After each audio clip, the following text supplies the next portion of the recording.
Hi friends, ఈరోజు నేను ముల్లంగి టమాటా ఫ్రై ఇంకా బీరకాయ పప్పు తయారు చేసే విధానాన్ని చూపిస్తా. ముందుగా ఒక 4 ముల్లంగిలు తీసుకున్నానండి. దీనికి మొత్తం తొక్కంతా చెక్కుకొని రెడీ పెట్టుకుంటున్నా. ముల్లంగి కూర చాలా బాగుంటుందండి. ఇవన్నీ పీసెస్ కింద కట్ చేసుకుంటున్నాను.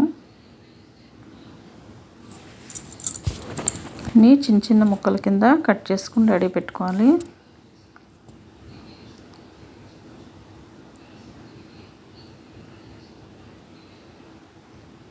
మొత్తం అన్నీ కోసుకొని రెడీ పెట్టుకున్నా అండి. ఇప్పుడు టమాటా, ఉల్లిపాయ, పచ్చిమిర్చి, కరివేపాకు కూడా రెడీ పెట్టుకున్నా. ఇప్పుడు స్టవ్ ఆన్ చేసి కడాయి పెట్టుకున్నా. కడాయి వేడెక్కింది. ఆయిల్ కూడా పోసుకుంటున్నాను. ఆయిల్ వేడెక్కిందండి. ఇప్పుడు ఆవాలు, జీలకర్ర, కొంచెం మినప్పప్పు వేసి ఒకసారి ఫ్రై చేసుకోవాలి. ఇప్పుడు ఉల్లిపాయ, కరివేపాకు వేసుకున్నాను. ఇది కూడా ఒకసారి కలుపుకుందాం. పచ్చిమిర్చి కూడా వేసేసానండి. ఒకసారి కలుపుకుందాం ఫ్రై అయ్యేదాకా. కొంచెం సేపు మూత పెట్టి మగ్గనిద్దాం.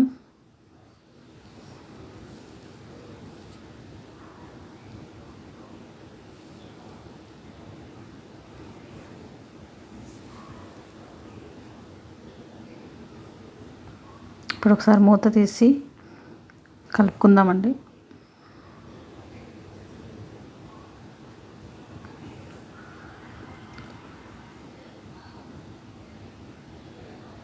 ఇప్పుడు ఒక 2 స్పూన్స్ అల్లం వెల్లుల్లిపాయ పేస్ట్ వేస్తున్నా. ఫ్రెష్గా అల్లం వెల్లుల్లిపాయ పేస్ట్ వేస్తే కూర కూడా చాలా రుచి వస్తుంది. మంచి కమ్మటి స్మెల్ వస్తుందండి. ఇప్పుడు టమాటో కూడా వేసేసుకున్నాను. ఈ టమాటోస్ బాగా ఇట్లా మగ్గేటట్టు చూసుకోవాలి. టమాటో సరిగ్గా ఉడకకపోతే కూడా కూర బాగోదు. ఇప్పుడు తగినంత ఉప్పు వేసుకోవాలి. టమాటో వేసేటప్పుడు కొంచెం ఉప్పు తక్కువనే వేసుకోవాలండి. సరే, తర్వాత చూసి వేసుకోండి. కొంచెం పసుపు కూడా వేసాను. టమాటా అంతా బాగా గుజ్జు లెక్క అయ్యేటట్టు కలుపుకోవాలి. కొంచెం సేపు మూత పెట్టిన మళ్ళీ ఒకసారి మూత తీసి కలుపుకుంటున్నాను. ఇప్పుడు కట్ చేసి పెట్టుకున్న ముల్లంగి ముక్కలన్నీ అందులో వేసాలి.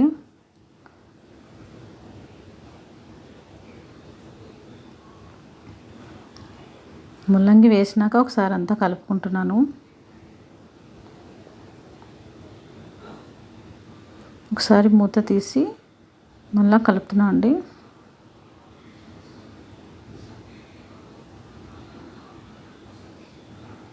ముల్లంగిని కూడా ఇట్లా గిచ్చి చూడాలి. ఇట్లా బాగా ఉడకాలండి.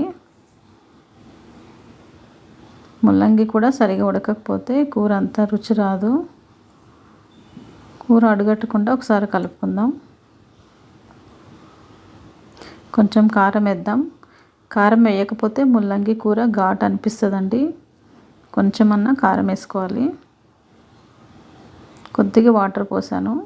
ముల్లంగి కూడా నీరు కాబట్టి నీళ్ళు ఎక్కువ వేసే అవసరం లేదండి. ఆ వాటర్తోనే కొంచెం మగ్గిపోతుంది కూర అంతా. చూడండి, ఎక్కువ వాటర్ పోయకపోయినా కూర అంతా దగ్గరికి అయిపోయింది. ఎంతో రుచికరమైన ముల్లంగి కర్రీ రెడీ అయిపోయిందండి. ఇప్పుడు పప్పు, బీరకాయకి పప్పు వేసుకుని కడుక్కుని రెడీ పెట్టుకున్నా. ఇందులో వాటర్ పోసుకుంటున్నా. బీరకాయ కట్ చేసి పెట్టుకున్నా అండి. పప్పులో కొంచెం పసుపు, కొంచెం ఆయిల్ వేసానండి. బీరకాయ, పచ్చిమిర్చి, ఉల్లిపాయ కట్ చేసుకుని పెట్టుకున్నాను. ఇప్పుడు ఇవన్నీ వేసేసుకోవచ్చు. అందులో కొంచెం చింతపండు వేసుకోవాలి.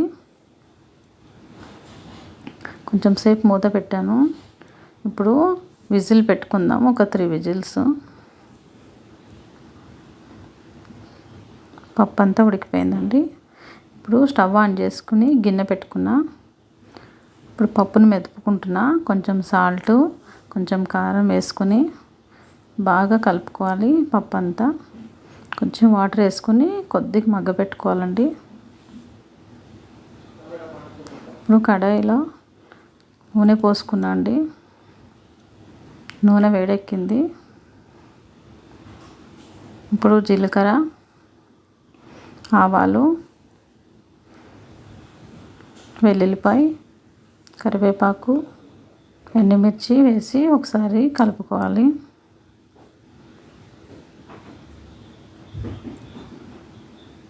కొంచెం ఇంగువ కూడా వేసుకోవాలండి. ఇంగువ వేసుకుంటే అరుగుతుందండి.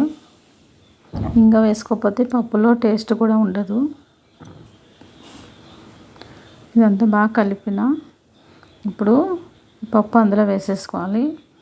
ఈ బీరకాయ పప్పు కొంచెం గట్టిగా చేసుకుంటే అన్నంలో చాలా టేస్ట్ ఉంటుందండి. ఇదంతా ఇంకొంతసేపు వేడెక్కేటట్టు స్టవ్ మీద ఉంచుకోవాలి.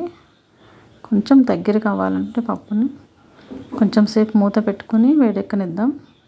ఎంతో రుచికరమైన బీరకాయ పప్పు కూడా రెడీ అయిపోయిందండి.